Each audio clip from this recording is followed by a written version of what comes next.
Di tengah keriuhan kota kecil yang damai, terjalinlah kisah cinta yang murni antara Bima dan Sari. Masa SMA adalah babak paling indah dalam hidup mereka. Bagi Bima, Sari adalah segalanya, senyumnya yang sehangat mentari pagi, tawa renyahnya, yang seperti lonceng kecil, dan matanya yang memancarkan ketulusan. Setiap sore, mereka berjalan kaki menyusuri jalan setapak yang dihiasi pepohonan rindang. Tujuan mereka selalu sama, sebuah kafe kecil di sudut jalan, tempat mereka berbagi mimpi dan harapan. Suatu sore, saat mendung kelabu menggantung di langit, Bima memegang tangan Sari. "Aku akan pindah," bisiknya, suaranya dipenuhi kesedihan. "Ayah mendapat pekerjaan baru di luar negeri, dan kami harus ikut." Wajah Sari memucat. Air mata mulai menggenang di pelupuk matanya. "Sejauh itu?" tanyanya. Suaranya bergetar. Bima menarik Sari ke dalam pelukannya. "Jangan khawatir," janjinya. "Jarak tidak akan memisahkan kita. Aku berjanji, aku akan kembali, tidak peduli berapa lama pun. Dan kamu berjanji padaku, jangan pernah berpaling." Sari mengangguk, isakannya tertahan di dada Bima. "Aku janji. Hati ini hanya milikmu, selamanya." Janji itu diucapkan di bawah rintik hujan yang mulai membasahi bumi, menjadi pengikat batin mereka. Sebelum Bima pergi, Sari memberikan sebuah foto Polaroid. Foto itu menunjukkan mereka berdua sedang tertawa riang di bangku taman sekolah. "Bawalah ini," kata Sari, "agar kamu tidak pernah melupakanku." Bima memeluknya erat, mencium keningnya, dan menyimpan foto itu di dalam dompetnya, di dekat jantungnya. Hari perpisahan adalah hari yang paling sulit. Di bandara, Bima menatap mata Sari untuk terakhir kalinya sebelum ia harus naik ke pesawat. Sapaan terakhir mereka hanya berupa senyuman sedih yang penuh makna. Saat pesawat lepas landas, Bima menatap awan, memegang erat dompetnya, sebuah janji yang tak pernah ia niatkan untuk diingkari. Di negeri seberang, kehidupan Bima berubah drastis. Ia harus beradaptasi dengan budaya baru, bahasa yang asing, dan lingkungan yang serba kompetitif. Awalnya sulit, ia merasa kesepian dan terasing. Rasa rindu pada Sari seringkali membuatnya terjaga hingga larut malam. Namun, janji yang ia buat menjadi motivasi terkuatnya. Ia belajar siang dan malam, meraih nilai tertinggi, dan membuktikan kepada semua orang bahwa ia bisa sukses.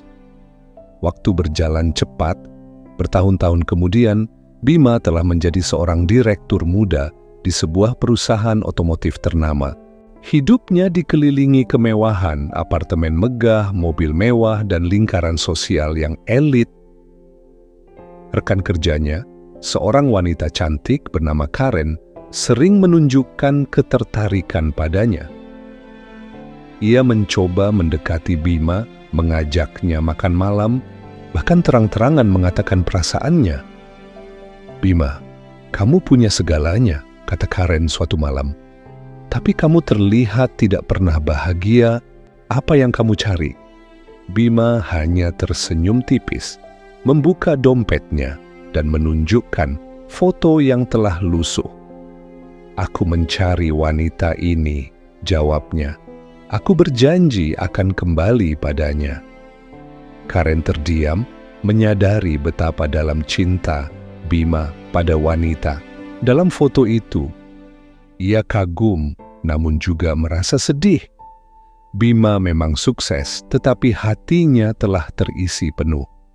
Sementara itu, di kota yang jauh, kehidupan Sari berjalan dalam kesederhanaan. Ia mewujudkan mimpinya menjadi guru di sekolah dasar, mengajar anak-anak dengan penuh kasih sayang. Rumahnya sederhana, hidupnya tenang, dan hatinya damai. Meski banyak pria yang mencoba mendekatinya, seperti Pak Budi, seorang pengusaha muda yang rajin mengiriminya bunga, Atau Pak Anton, rekan guru yang selalu menawarkan tumpangan? Sari selalu menolak dengan halus. "Maaf Pak," Sari selalu berkata, "hati saya sudah ada yang punya." Mereka tak mengerti. Mereka hanya melihat seorang guru yang cantik dan baik hati, tidak menyadari bahwa hatinya terkunci rapat oleh sebuah janji masa lalu. Setiap malam, Sari menatap langit, berharap bintang yang sama juga dilihat oleh Bima di belahan dunia yang berbeda. 17 tahun setelah perpisahan mereka, Bima memutuskan untuk kembali ke Indonesia. Ia telah mencapai puncak karirnya, tetapi ada kekosongan yang tak bisa diisi oleh uang atau jabatan. Ia ingin tahu apakah janji mereka masih berlaku. Ia ingin melihat apakah Sari masih mencintainya, bukan karena statusnya, melainkan karena siapa dirinya. Dengan keputusan yang tak lazim, Bima menyusun rencana. Ia meninggalkan kemewahannya dan menyamar sebagai pengemudi becak. Ia membeli becak tua, mengenakan pakaian sederhana, dan menyembunyikan identitasnya. Ini satu-satunya cara, pikirnya. Aku harus melihat apakah cintanya tulus atau hanya ilusi dari masa lalu. Hari-hari pertamanya sebagai pengemudi becak dipenuhi dengan nostalgia. Ia mengayuh melewati jalan-jalan yang dikenalnya, melihat toko-toko lama yang masih berdiri, dan menghirup aroma masakan yang familiar. Setiap sudut jalan membawa kenangan. Di kafe tempat mereka sering menghabiskan sore, ia berhenti sejenak, membayangkan tawa Sari bergema di sana. Di taman sekolah, ia melihat bangku yang dulu menjadi saksi bisu janji mereka. Bima mengayuh becaknya dari pagi hingga sore, dari satu jalan ke jalan lain, mencari sosok yang ia rindukan. Ia melihat ratusan wajah, tetapi tidak ada yang seindah wajah Sari. Hingga suatu sore yang tenang, di depan sebuah sekolah dasar, ia melihatnya, Sari yang tak banyak berubah. Ia masih memiliki senyum yang sama, tawa yang sama, dan pesona yang tak lekang oleh waktu. Jantung Bima berdebar kencang. Ia mengayuh becaknya mendekat, menawarinya tumpangan. "Mau kemana, Neng?" tanyanya. Suaranya sengaja dibuat serak. Sari menoleh, matanya terbelalak. Ada jeda sesaat, sebuah pengenalan yang tak terucapkan. "Bima?" bisiknya setengah tak percaya. "Apa ini benar-benar kamu?" Bima tidak menjawab, hanya mengangguk pelan. Sari naik ke becaknya, dan mereka mulai berjalan. Jalanan itu seakan membisu, hanya suara kayuhan becak yang terdengar. Mereka berbicara tentang masa lalu, tentang janji yang mereka buat, tentang mimpi yang mereka kejar. Bima hanya mendengarkan, mengamati setiap ekspresi di wajah Sari, memastikan bahwa hatinya masih milik wanita di hadapannya. Seminggu setelah pertemuan itu, Bima kembali dengan identitas aslinya.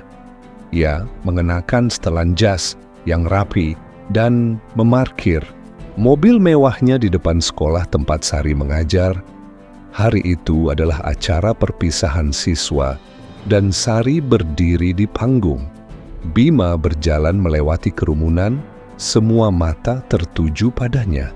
Isya berjalan lurus ke panggung, mengambil mikrofon, dan menghadap ke arah Sari. Sari menatapnya, bingung dan terkejut. "Bima, apa yang kamu lakukan?" Bima tersenyum, senyum yang sama seperti saat mereka remaja dulu. "Aku melakukan apa yang seharusnya aku lakukan, Sari. Aku datang untuk menepati janji kita." Suaranya bergema di seluruh aula. "Selama ini, aku berkeliling dunia, membangun segalanya. Aku berhasil, tapi ada satu hal yang hilang. Hati yang aku tinggalkan di sini bersamamu." Aku menyamar sebagai pengemudi becak bukan untuk mengejekmu, Sari. Aku hanya ingin tahu, apakah kamu masih mencintaiku, bukan karena uang atau posisiku, tapi karena siapa aku?" Ia menghela napas, matanya berkaca-kaca.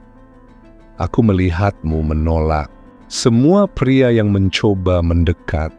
Aku melihat ketulusan hatimu, dan di sanalah aku menemukan jawabannya. Cintamu begitu murni, tak pernah berubah." Kerumunan penonton terdiam. Bima lalu berlutut, mengeluarkan sebuah kotak beludru dari saku jasnya. Di dalamnya terdapat cincin berlian yang berkilauan. "Sari," katanya, suaranya penuh cinta, "maukah kamu menikah denganku? Jadikan aku pria yang paling beruntung di dunia dengan cintamu yang tulus." Air mata mengalir deras di pipi Sari. Ia tak bisa berkata-kata, hanya mengangguk, isakan kebahagiaan memenuhi dadanya. Kerumunan bertepuk tangan, bersorak gembira. Mereka telah menyaksikan akhir yang indah dari sebuah kisah cinta yang luar biasa. Beberapa bulan kemudian, pernikahan Bima dan Sari diselenggarakan. Itu bukanlah pernikahan mewah, melainkan perayaan yang sederhana dan intim di hadapan keluarga dan teman-teman terdekat. Bima tahu bahwa Sari tidak menginginkan kemewahan. Ia hanya menginginkan cinta, dan Bima adalah segalanya yang ia butuhkan. Setelah menikah, mereka memilih untuk tinggal di kota kecil itu. Bima membangun kantor cabang perusahaannya di sana agar ia bisa selalu dekat dengan Sari. Mereka membangun rumah yang hangat, dipenuhi tawa dan kebahagiaan. Beberapa tahun kemudian, mereka diberkahi dengan seorang putra yang cerdas dan tampan. Bima seringkali menceritakan kisah cinta mereka kepada putranya tentang janji yang tulus dan kesetiaan yang tak tergoyahkan. "Cinta sejati," kata Bima suatu sore, memeluk Sari dan putra mereka, "adalah janji yang dipegang teguh, tidak peduli seberapa jauh jaraknya dan berapa lama waktu yang dibutuhkan. Cinta sejati selalu menemukan jalan kembali ke rumah." Dan di rumah itu, di mana hati mereka selalu berada, Bima dan Sari hidup bahagia, membuktikan bahwa cinta sejati memang ada, dan kisah mereka adalah buktinya